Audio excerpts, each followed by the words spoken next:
Quadropolis. Quadropolis is a game of city building by Days of Wonder, and I learned about this game completely by chance. I was hanging out in a friendly local game store, the Common Room here in beautiful Bloomington, Indiana. I was there with my daughter Amelia, who is 5, almost 6, and they had a copy of Quadropolis in their library, the part of the store where you can pick up games and simply try them. My daughter and I decided, for no reason in particular, to give a try to Quadropolis, and not much later, I was walking out the store with my very copy and my daughter very excited to play it again. Already spoiler here about the conclusions. Yes, I enjoyed this game, and I enjoyed it both as a gamer and also as a father. I find this is a game that you can play with gamers, with board gamers in a game night, and also you can use it as a family game. If your children can play King of Tokyo, then they can play Quadropolis, because definitely there isn't anything in here that is particularly esoteric and would prevent your kids from playing the game. The game can be played in one of two modes: a classic mode, the easy mode, which is particularly suitable for families, and then you have the full mode, the expert mode, that maybe is the mode that you will want to play in the game nights with your board gaming friends. But after anticipating half of the conclusions, let's see how the game works. The game can be played in one of two modes. There is a basic mode that in the game is called the classic, but it's the basic, the simple mode. And then there is a more complex expert way of playing the game. Let's start with the basic mode. Here you have a board that goes in the middle of the table, and this is the area where players will pick up the resources they will use to build their cities. And then you have decks of tiles that will go here on this board. The first round, you use all the tiles that have the 1 written on the back. For round 2, you have a similar set with the 2, and so on and so forth until round 4. There are also some unique tiles that you use if you're playing in the classic mode or in the expert mode. So the two pools of tiles are not exactly the same depending on the type of game you're playing. You can see also that these tiles have numbers. You use these numbers only if you have the corresponding number of players. So you only use this tile if you have 4 players, this one only if you have 3 to 4 players. But at the beginning of the game, all of these tiles are shuffled together, dumped in a bag that comes with the game, and then they're still all placed on the board. It is just that when you then reveal the tiles, the one that correspond to the range that you're not using will stay face down. You can also remove them from the board. They're not activated, but they still go on the board at least for a second to ensure that the tiles that do get used are placed randomly, and that's so the empty space, the useless spaces are randomized too. Now, is there a quick way of turning these tiles face up to show you how the board looks like once you set up the game? Boom, there you go. Magic. So this is how the board will look like if you were playing with 2 players. And so you can see there are buildings here. They are distinguished by the shape, the appearance, the color. We have stores, we have blocks, we have parks, we have factories and harbors. And also they have 2 types of symbols. Top left corner, you see the kind of resource that you get from acquiring that tile. So if I acquire that tile, I get 3 disco meeples. And also you have another symbol, bottom right corner, that is actually the type of resource that you need to activate that tile. So I may acquire this tile, I may put it on my personal board, and still for that to score at the end, I need to place the corresponding resource on that tile. So for example, this one would need an energy, a barrel, a unit of energy to be placed there. So for some time, some will give you energy that you use to fuel other tiles, others will give you people, and sometimes maybe you put the people on the same tile that gave you the people. Now, each player also has another board which is used to actually build a town, build your city. So suppose that I decided to pick up this tile, I will place it on my board. But how and where you pick up the tiles and and where do you place them. In the basic game, each player has a set of 4 architects with number from 1 to 4. When it is your turn, you take one of these guys and you put it by the board, indicating one of the rows or one of the columns. Rules are that you cannot place a tile of this kind, these architects, on top of existing ones.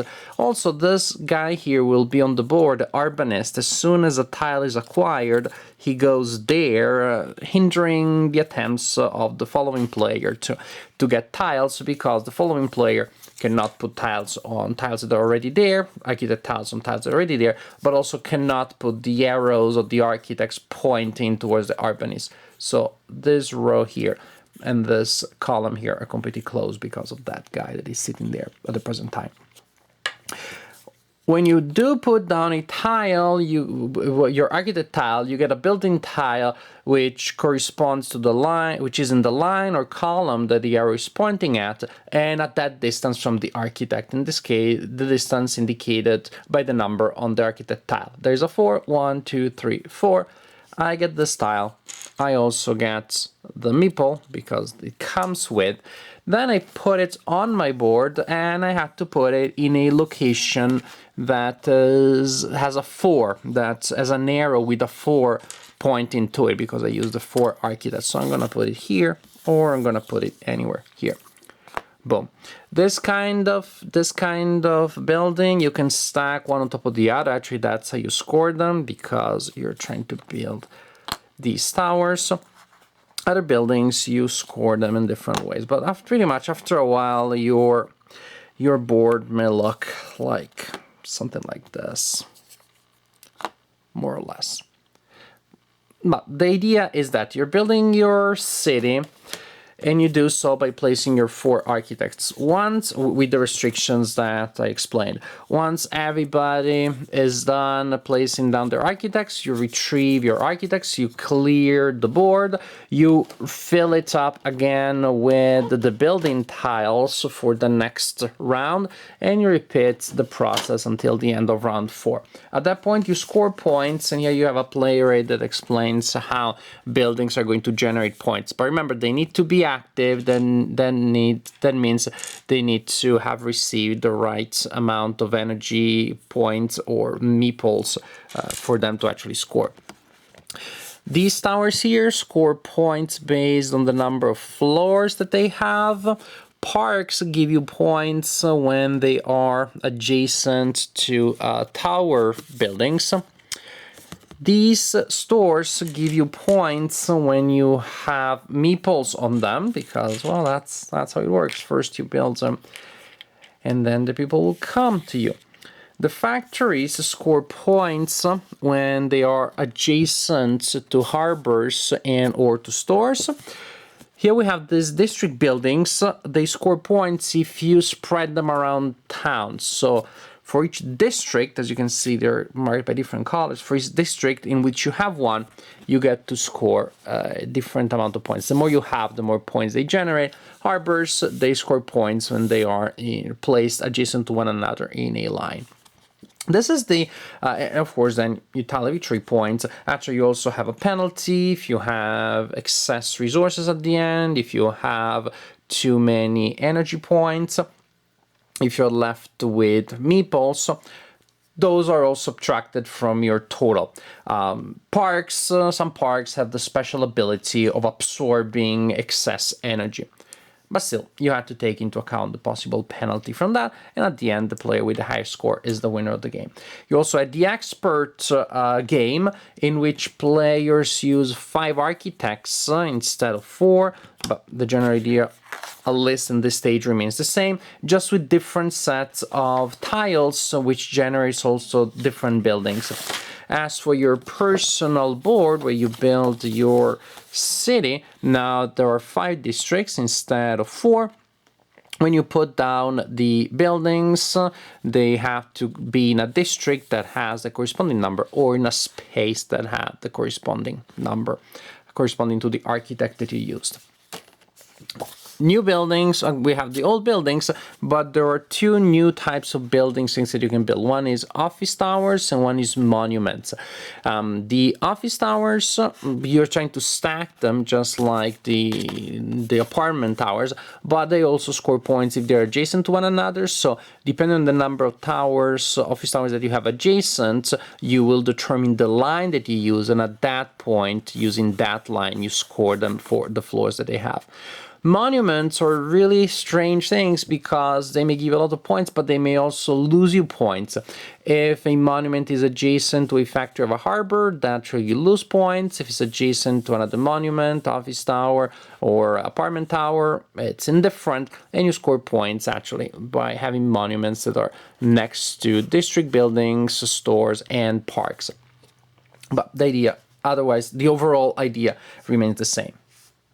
The game is very enjoyable. The presentation is amazing. It has an insert. I usually don't talk about the inserts. I don't care about those too much. But the insert that you have in this box to keep the components organized and in the right order, that also facilitates gameplay, is impeccable. The components are really beautiful. The tiles are thick. Presentation, production values, very high. Gameplay also very fun, and I like how the two games do play in different ways. Because of the spatial element, the basic game is much more appealing to kids. It's much easier for them to figure out the options that they have rather than go around, read all the little numbers with only 5 areas to work around. It's just much easier for them to absorb. But it's not that the game is trivial in that mode. I still enjoyed playing it with my daughter. Now, my daughter, who's almost 6, she's not particularly good. That is, it's not that she really has like very subtle strategies. But there are 2-3 options each time that she's considering that seem to be obvious. She can absorb the basic ideas. She doesn't score high, but she understands how scoring works, and as time goes by, she'll get better. But again, she's getting the game. She doesn't get the strategy yet entirely, but we're working on that. Choose a strategy or two, commit to that one, be ready to change it in case somebody else does something that you didn't expect, that kind of thing. But definitely is a game that she absorbed and that she enjoyed very much. Again, I think that the beauty of the components also is part of it. But it's appealing. It's appealing to her, and it's appealing to me too. When I play with her, I enjoy the game. I enjoy the interaction, and also something that works well in a family context is that this is not a game that has much direct interaction. You're not gonna have many take that kind of moments. You can see what the opponent is trying to do, and you can deny them a certain tile, but of course it's not like playing a war game where you attack them, playing a combat game where you destroy them, playing games where you steal stuff from them. It is still pretty indirect, but still it is not a multiplayer solo because it revolves around a limited shared common pool of resources that, again, multiple players are drawing from. But and you could figure out ways of getting a certain tile so that the urbanist goes in a location that will prevent the opponent from getting a tile that you think they will want, etc., etc., etc. Convoluted, in most cases, that is not what will happen. You will be pursuing your objectives and run for your own combinations of things before the opponents do, but not necessarily in a race that is where you're too self-aware of everybody's objectives. You create your own strategy, you create your own set of goals, you build around those, and the other players do too, and then you see, well, who was most efficient. I must also say that there is a certain aesthetic quality that has to do not just with the components taken individual, but something that is more than the sum of the parts, simply because of how the scoring happens. Your cities, as much as possible, you will try to give them a certain logic, will have a certain harmony, a certain structure with the park, with certain buildings around them, and center on the buildings that connect with others. There is a certain organic feel to the way your personal map will look, and the structures will emerge. That, to me, is part of the pleasure too. The expert mode, perfect, great to play with adults. It remains a fairly light game, a pretty light game really. but a game that plays pretty fast. Analysis paralysis should not be a particular problem, especially after you have committed a couple of your architects. Then your options become limited. Okay, you can imagine there's somebody super annoying that they're trying to plan all possible moves with all possible architects and configurations at the beginning. Why would you be playing games with such a person anyway? So the problem is the person not in the game. The game does not naturally lead to that problem. So the pace is fast. You place a tile, you place an architect, get a tile, create your own thing. The game moves fast. Since you're playing it with multiple people, it's not a solo game. The fact that you have to clean the board and set up all the tiles for the next round, while you have multiple people working around that, so it doesn't interrupt the game. It doesn't really ruin the pace. Overall, this is a game where everything feels very cohesive. The elements go together well. The theme is appealing, the art is appealing, the production is appealing, gameplay is appealing and fun. So definitely I have a high opinion on this game. I definitely enjoyed it. I'm so happy that I found it completely by chance. I hadn't heard anything about it. I'm sure you had, but I just seem to be not as good as most gamers to keep up with new releases or the big things that come out. Completely by chance, serendipitously, I ended up trying Quadropolis, and I'm very happy that I did. I'm very happy that I purchased a copy. I look forward to playing it again, both with adults and with my daughter, because simply this is a very solid design.